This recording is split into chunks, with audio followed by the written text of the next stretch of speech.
사무엘상 17장 41절부터 54절입니다.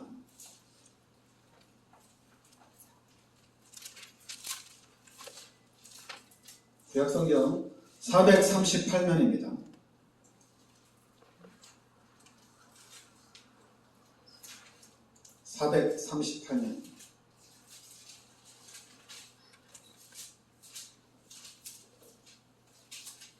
사무엘상 17장 우리 41절부터 54절까지 같이 낭독하겠습니다.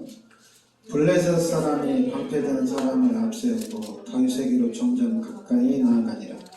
그 블레셋 사람이 둘러보다가 다윗을 보고 업신여기니 이는 그가 젊고 붉고 용모가 아름다움이라. 블레셋 사람이 다윗에게 이르되 내가 나를 개로 여기고 막대기를 가지고 내게 나아왔느냐 하고 그의 신들의 이름으로 다윗을 저주하고 그 블레셋 사람이 또 다윗에게 이르되 내게로 오라. 내가 내 살을 공중의 새들과 들짐승들에게 주리라 하는지라. 다윗이 블레셋 사람에게 이르되 너는 칼과 창과 단창으로 내게 나아오거니와 나는 만군의 여호와의 이름 곧 내가 모욕하는 이스라엘 군대의 하나님의 이름으로 내게 나아가노라. 오늘 여호와께서 너를 내 손에 넘기시리니 내가 너를 쳐서 내 목을 베고 블레셋 군대의 시체를 오늘 공중의 새와 땅의 들짐승에게 주어 온 땅으로 이스라엘의 하나님이 계신 줄 알게 하겠고 또 여호와의 구원하심이 칼과 창이 있지 아니함을 이 무리에게 알게 하리라. 전쟁은 여호와께 속한 것인즉 그가 너희를 우리 손에 넘기시리라. 블레셋 사람이 일어나 다윗에게로 아주 가까이 올 때 다윗이 블레셋 사람을 향하여 빨리 달리며 손을 주머니에 넣어 돌을 가지고 물매로 던져 블레셋 사람이 이마를 치매 돌이 그 이마에 박히니 땅에 엎드러지니라. 다윗이 이같이 물매와 돌로 블레셋 사람을 이기고 그를 쳐 죽였으나 자기 손에는 칼이 없었더라. 다윗이 달려가서 블레셋 사람을 밟고 그의 칼을 그 칼집에서 빼내어 그 칼로 그를 죽이고 그의 머리를 베니 블레셋 사람들이 자기 용사의 죽음을 보고 도망하는지라. 이스라엘과 유다 사람들이 일어나서 소리 지르며 블레셋 사람들을 쫓아 가이와 에그론 소문까지 이르렀고 블레셋 사람들의 부상자들은 사하라임 가는 길에서부터 가드와 에그론까지 엎드러졌더라. 이스라엘 자손이 블레셋 사람들을 쫓다가 돌아와서 그들의 진영을 노략하였고 다윗은 그 블레셋 사람의 머리를 예루살렘으로 가져가고 갑주는 자기 장막에 두니라. 아멘. 네, 골리앗과 다윗과의 싸움입니다. 사무엘상 17장은 다윗과 골리앗의 싸움인데요. 이 골리앗은 사절에 보면 블레셋 사람들의 진영에 싸움을 도주는 자가 왔는데 그의 이름은 골리앗이요 가드 사람이라. 그의 키는 6규빗 한 뼘이요 머리에는 노투구를 썼고 몸에는 비늘 갑옷을 입었으니 그 갑옷의 무게가 5,000세겔이며 그의 다리에는 놋 각반을 쳤고 어깨 사이에는 놋 단창을 메었으니 그 창 자루는 배틀채 같고 창날은 날은 철 600세겔이며 방패든 자가 앞서 행하더라. 그러면서 이제 이 골리앗이 8절에 보면 그가 서서 이스라엘 군대를 향하여 외쳐 이르되 너희가 어찌하여 나와서 전열을 벌였느냐. 나는 블레셋 사람이 아니며 너희는 사울의 신복이 아니냐. 너희는 한 사람을 택하여 내게로 내려보내라. 그가 나와 싸워서 나를 죽이면 그가 너희의 종이 되겠고 만일 내가 이겨 그를 죽이면 너희가 우리 종이 되어 우리를 섬길 것이라. 이 골리앗의 키가 3m 정도 됩니다. 3m. 이 당시에 3m면 거인이나 마찬가지죠. 그리고 이 골리앗이 블레셋의 장군이거든요. 이 장군이 직접 나와서 우리가 다시 전쟁할 필요 있냐? 대표로 하자. 대표로 한 명 나와라. 그 한 명 나와서 이기면은 진 사람은 종이 되고 이렇게 얘기한 거예요. 그러니까 골리앗은 키가 3m나 되고 골리앗이 입고 온 그 갑옷의 무게만 57kg예요. 갑옷만 57kg, 3m에 대단한 거죠. 그러니까 이제 11절에 사울과 온 이스라엘이 블레셋 사람의 이 말을 듣고 놀라 크게 두려워하니라. 24절에도 이스라엘 모든 사람이 그 사람을 보고 심히 두려워하여 그 앞에서 도망하며, 그러니까 다 두려운 거예요. 다 죽었다 이거죠.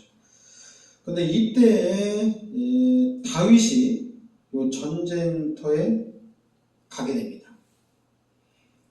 그 전쟁터에 갔는데 그 26절에 보면 다윗이 곁에 서 있는 사람들에게 말하여 이르되 블레셋 사람을 죽여 이스라엘의 치욕을 제거하는 사람에게는 어떠한 대우를 하겠느냐. 이 할례 받지 않은 블레셋 사람이 누구이기에 살아계시는 하나님의 군대를 모욕하겠느냐. 다윗이 이러는 거예요. 그러니까 하나님의 군대를 모욕하고 하나님의 군대에게 치욕을 주는 거예요. 그러니까 이 다윗이 거기에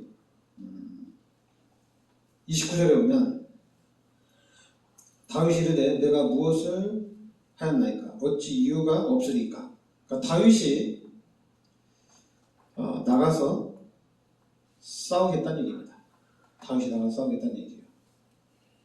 그러니까 다윗은 소년이거든요. 소년이 택민이 많은 사람이겠죠.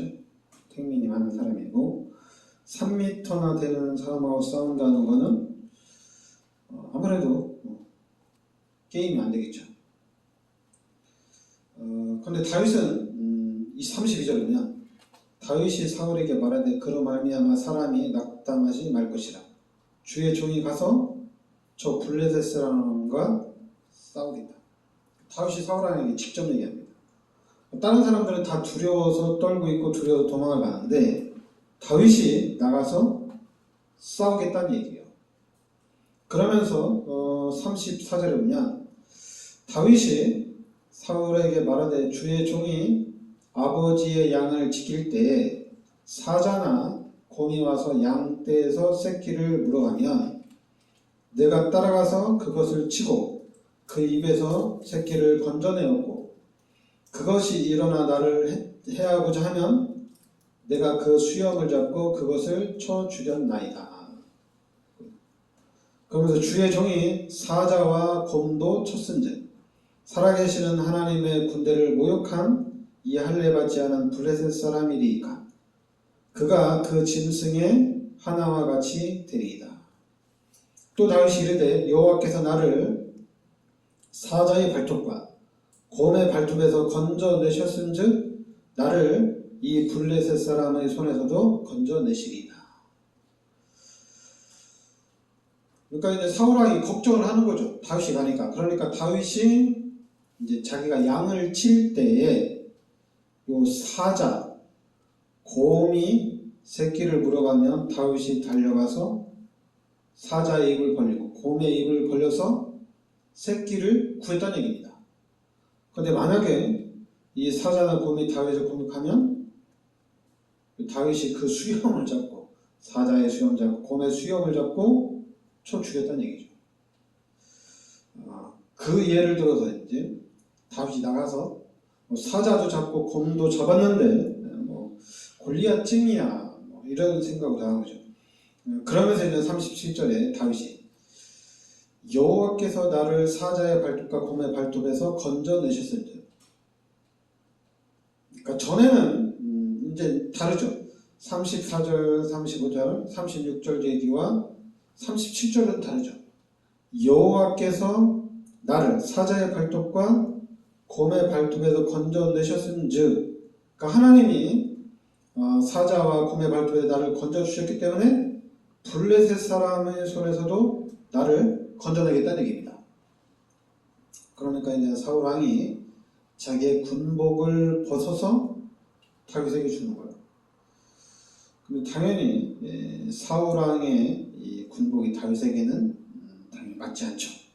그러니까 군복을 벗어놓고 40절에 보면 손에 막대기를 가지고 시내에서 매끄러운 돌 5을 골라서 자기 목자의 제구 곧 주머니에 넣고 손에 물매를 가지고 블레셋 사람에게 나가니라.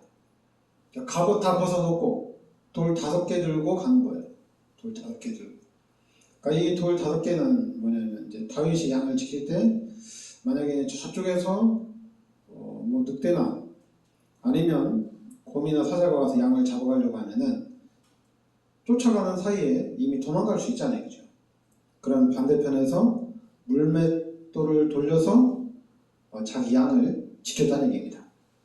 그래서 이 물맷돌을 가지고 골리앗을 잡겠다는 얘기예요.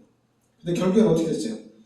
이 물맷돌을 가지고 그 49절에 보면 손을 주머니에 넣어 돌을 가지고 물매로 던져 블레셋 사람의 이마를 치매 돌이 그 이마에 박히니 땅에 엎드러지니라.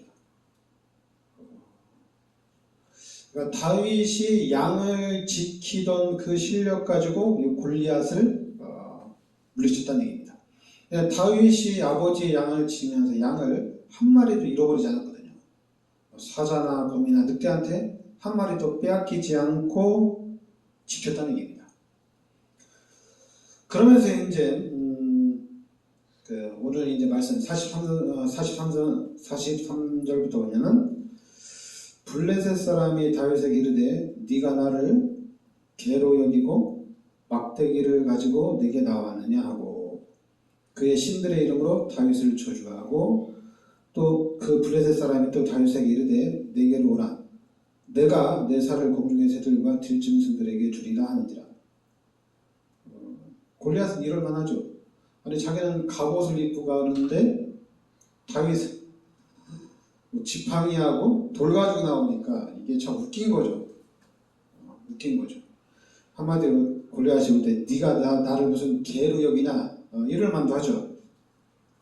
그러니까 45절에 다윗이 얘기합니다. 다윗이 블레셋 사람에게 이르되 너는 칼과 창과 단창으로 내게 나오거니와 나는 만군의 여호와의 이름 곧 네가 모욕하는 이스라엘 군대의 하나님의 이름으로 네게 나가노라. 그러니까 다윗은 하나님의 이름으로 나간다는 얘기입니다. 그럼 46절에 오늘 여호와께서 너를 내 손에 넘기시리니 내가 너를 쳐서 내 목을 베고 블레셋 군대의 시체를 오늘 공중의 새와 땅의 들짐승에게 주어 온 땅으로 이스라엘에 하나님이 계신 줄 알게 하겠고 또 여호와의 구원하심이 칼과 창에 있지 아니함을 이 무리에게 알게 하리라. 전쟁은 여호와께 속한 것인즉 그가 너희를 우리 손에 넘기시리라. 그러니까 다윗은 하나님의 이름으로 나간 겁니다. 하나님의 이름으로 나갔고 다윗은 믿음으로 나간 거죠. 그러니까 참 중요한 게 여러분들이 이제 속으면 안 되는 게 다윗이 믿음도 있었지만은 다윗은 실력도 있었다. 이렇게 얘기를 하면서 근데 중요한 거는 여러분들 알겠지만은 믿음이 중요한 겁니다. 실력. 근데 자꾸만 다윗이 물맷돌을 돌려서 만약에 다른 데 맞았으면 안 죽었겠죠. 그런데 정통으로 요 이마에 여기에 딱 왜냐면 아무리 투구를 썼지만은 눈은 보여야 되잖아요. 그러니까 눈은 보여야 되니까 여기에 정통으로 맞아가지고 그 돌이 박혀서 죽었는데 그러니까 자꾸만 사람들은 요 물맷돌을 돌리는 실력을 자꾸만 나타내는데 그 실력 중요한 게 아니라 믿음이 중요한 겁니다. 다윗이 얘기하는 게 하나님의 이름. 다윗은 하나님의 이름으로 나갔다는 얘기입니다. 그러니까 다윗에게는 믿음이 있었다는 얘기예요. 그러니까 이 믿음이 있기 때문에 다윗의 실력이 중요한 게 아니라 하나님의 말씀이 중요한 겁니다. 전쟁은 여호와께 속했다는 얘기입니다. 하나님의 주관에 있다는 얘기예요. 그럼 이기게 하는 것도 하나님이 하신다는 얘기입니다. 그러니까 다윗은 당연히 말씀을 붙잡고 절대 주권이 하나님께 있다는 것을 아는 거예요. 만약에 다윗이 나가서 싸우는데 만약에 졌다, 죽었다, 그럼 거기에도 하나님의 주권이 있고 하나님의 계획이 있는 겁니다. 무조건 싸워서 이겼기 때문에 절대 주권이다 이게 아니라 지든 이기든 뭐든지 하나님의 손에 있다는 얘기예요. 다윗은 이 하나님을 믿는 믿음과 하나님의 이름으로, 그러나 이제 골리앗은 자기 실력으로 칼과 창으로 나온 거죠. 그러나 다윗은 하나님의 말씀을 붙잡고 하나님의 절대 주권을 믿고 나가는 거예요. 그러니까 지금 여러분과 여러분들이 그 관심을 가져야 될 것이 뭐냐면은 자꾸만 요 실력 여기에 포인트를 두면 안 돼요.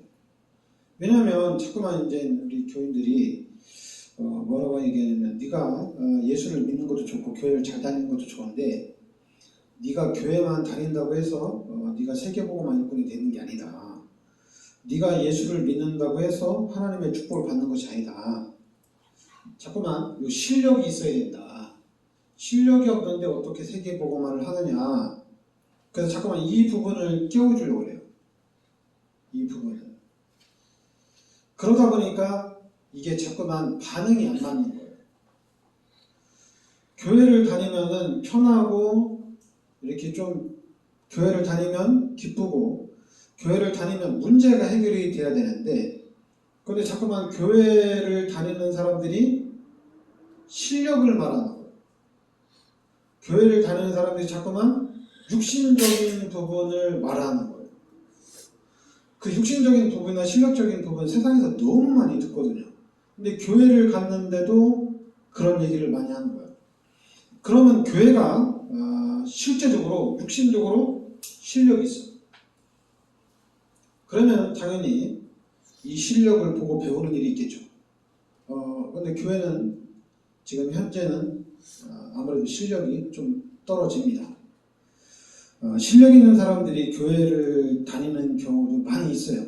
많이 있는데 그러면 그 실력이 더 성장될 수 있도록 믿음을 가지고 기도하면 참 좋은데 희한하게 교회가 그게 안 돼요. 분명히 다윗은 하나님의 이름으로 나아간 거고 전쟁은 하나님께 있다 이렇게 얘기했어요. 그러니까 다윗이 이겨도 하나님이 이기게 한 거고 다윗이 져도 하나님이 지게 한 거거든요. 근데 사람들은 다윗이 물맷돌의 실력으로 양을 치는 그 기술을 가지고 골리앗을 물리친 것처럼 이렇게 생각하게 만들어요. 그래서 믿음도 있어야 되고 실력도 있어야 된다 이렇게 얘기해요. 그렇잖아요. 여러분 우리가 예수를 믿음으로 인해서 다 끝난 거예요.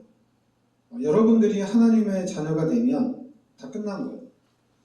그런데 자꾸만 교회에서 그거를 계속 막는 거예요. 그 막는 이유는 뭐냐면은 잘하라는 얘기입니다. 잘해야 된다. 잘해야 된다. 하나님이 절대 주권을 가지시고 하나님이 하신다면은 아무 문제가 안 돼요.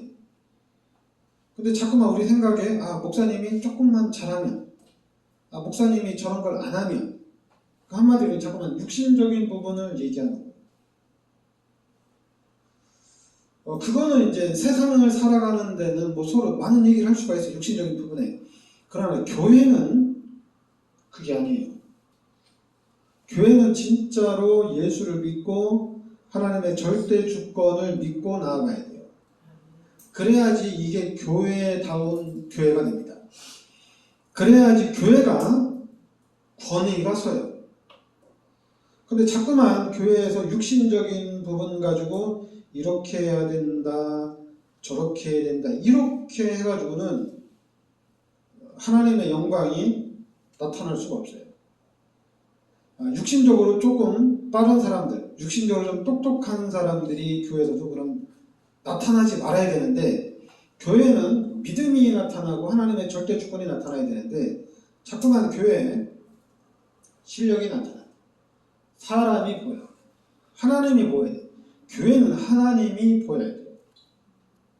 그래야지 이 교회가 권위가, 하나님의 권위가 드러나요. 그래서 예수 믿는 사람들이 기도해서 세계복음을 하는 거예요.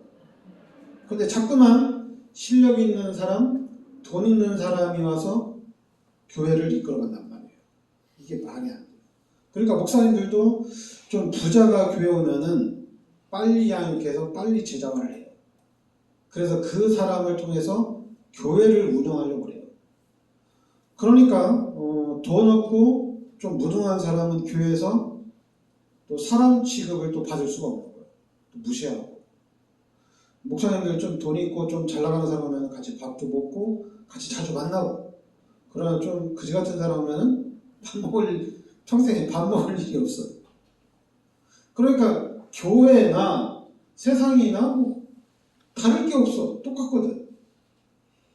목사님이 영의 눈이 열려서 믿음 있는 사람하고는 밥 먹고, 믿음 없는 사람한테는 너 예수 믿어라, 너 믿음을 키워라, 이렇게 얘기해야 되는데, 실력 있는 사람이 믿음이 있고 돈 있는 사람이 믿음이 있는 거예요.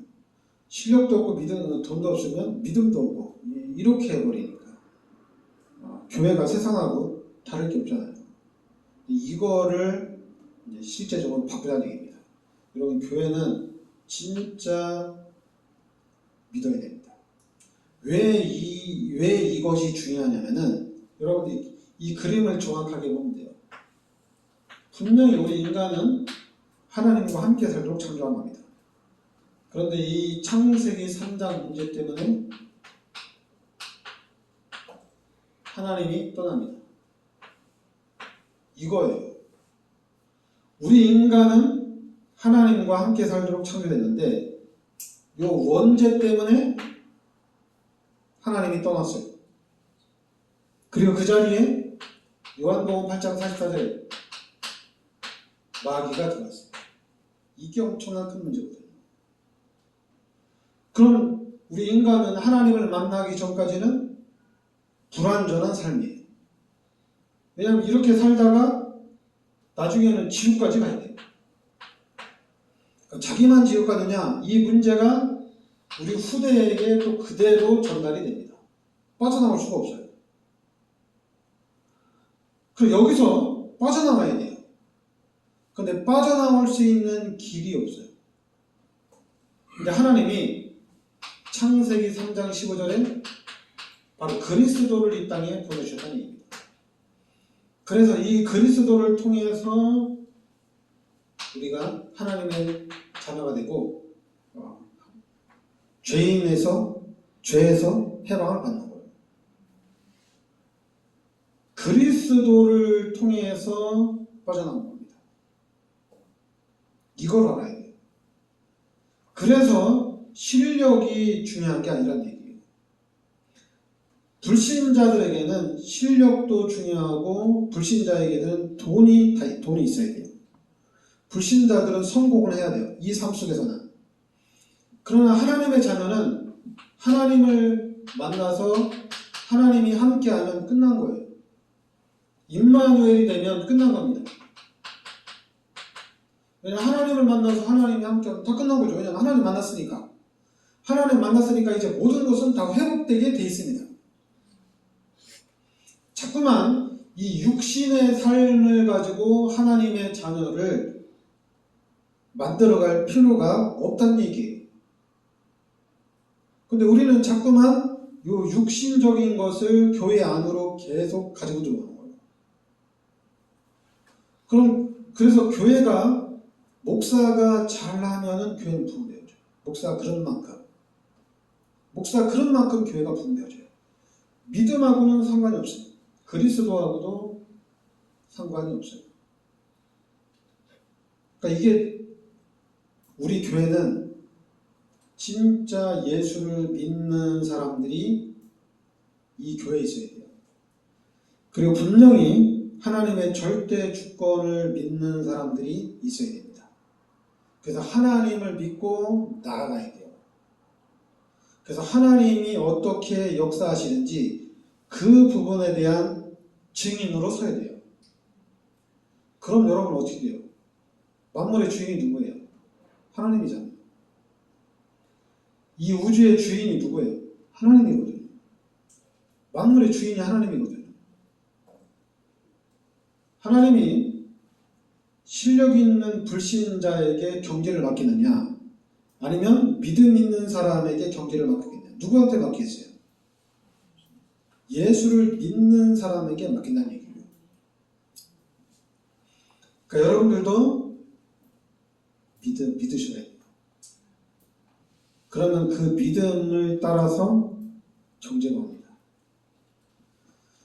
왜냐하면 이 경제, 목사들이나 교회 중직자들이 왜 힘들어하냐면은 믿음이 아니라 자꾸만 육신적인 것 때문에 그래요. 육신적인 것 때문에. 제가 이제 성전을 이전하려고 제가 알아보는 거는 이제 엘리베이터가 없느냐 이건데, 솔직히 그거는 되게 중요한 게 아니거든요. 중요한 게 아니에요. 근데 자꾸만 우리가 이제 육신적으로 볼 때 사람들이 교회를 나오게 하기 위해서 엘리베이터가 있느냐 없느냐, 아니면 성전이 1층에 있느냐 없느냐 이걸 따지는 건데, 그게 이제 원래 이제 되게 엄청나게 육신적인 거거든요. 교회는 어디 있어도 상관이 없거든요. 중요한 거는 우리가 예수를 믿느냐 안 믿느냐. 왜냐하면 예수를 믿어야지 구원을 받고 예수를 믿어야지 하나님을 만날 수가 있습니다. 그럼 이제 실제적으로 예수를 믿고 구원받은 하나님의 자녀들의 삶이 이제는 나타나야 돼요. 이게 나타나야 돼요. 그러면 어떻게 됩니까? 진짜 여러분의 삶은 그때는 만사형통입니다. 그래서 저는 예전에는 이해가 안 되는 말씀 중에 있었는데, 그게 바로 데살로니가전서 5장 16절부터 18절이에요. 이게 뭐냐면 항상 기뻐해라, 쉬지 말고 기도해라, 범사에 감사하라. 저는 이 말씀이 이해가 안 되더라고요. 항상 기뻐해라, 쉬지 말고 기도해라, 범사에 감사하라. 이 말은 이해가 안 돼요. 이 말씀대로 만약에 기독교인들이 산다면 이건 대단한 거거든요. 근데 우리 기독교인들이 이 말씀대로 못 살아요. 그냥 소망하는 거죠. 항상 기뻐하라, 쉬지 말고 기도해라, 범사에 감사해라. 이거 안 됩니다. 근데 제가 이 복음을 딱 깨닫는 순간에 맞구나, 우리가 이렇게 살아야 돼요. 또 이렇게 살 수가 있어요. 항상 기뻐해라, 쉬지 말고 기도해라, 범사에 감사해라. 이렇게 살 수가 있어요. 여러분, 항상 기뻐해라, 쉬지 말고 기도해라, 범사에 감사해라. 쉬운 게 아닙니다. 항상 기뻐해라. 그리고 쉬지 말고 기도해라. 그리고 범사에 감사해라. 이게 쉬운 게 아니에요. 쉬운 게 아닌데 복음을 딱 깨닫고 나니까 이렇게 살아야 돼. 이게 맞는 거야. 이 삶이 맞는 거야. 이 삶이. 자꾸만 우리가 불신자 때 각인된 육신적인 성공으로 이 땅에서의 축복으로, 육신적인 축복으로 연결을 짓지 마세요. 여러분들은 하나님의 자녀고 여러분들은 천국 백성이에요. 이미 성공을 했어요. 만약에 하나님이 여러분들에게 육신적으로 이 땅에서 돈을 준다면은 이 땅에서 하나님이 여러분들에게 실력과 기능과 전문성을 준다면은 그거 가지고 하나님께 영광 돌리면 돼요.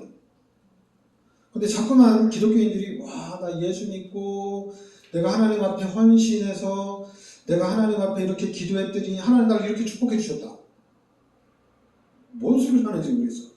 그게 바로 이제 마귀가 만들어 놓은 범죄거든요. 이걸 계속 얘기해요.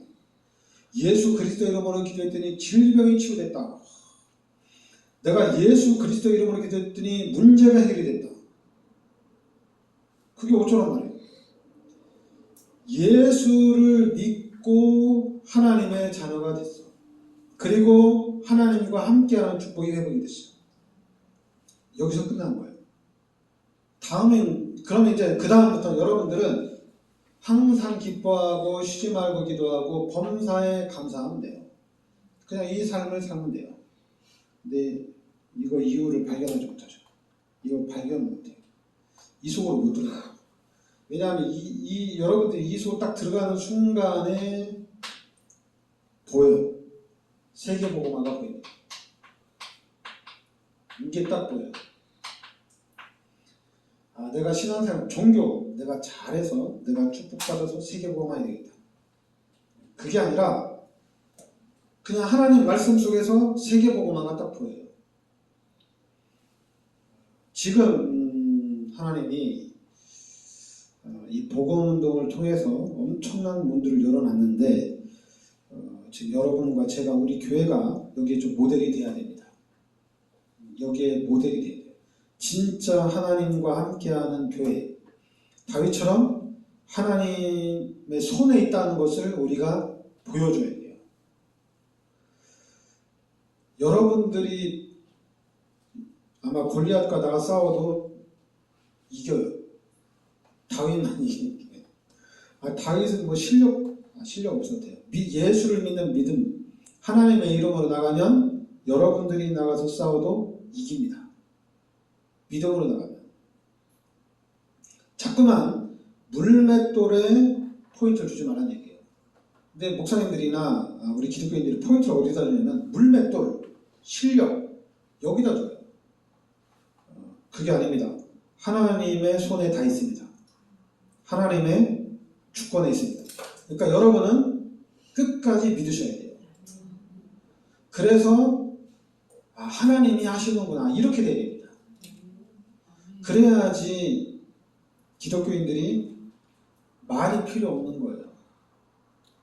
근데 거기까지 가야지 말이 필요 없는 건데, 근데 자꾸만 기독교인들이 말을 하는 이유는, 말해주는 이유는 자꾸만 이제 이게 육신적으로 우리 목사님 조금만 잘하면 되는데 저거 내가 가서 말해줘야 되겠다.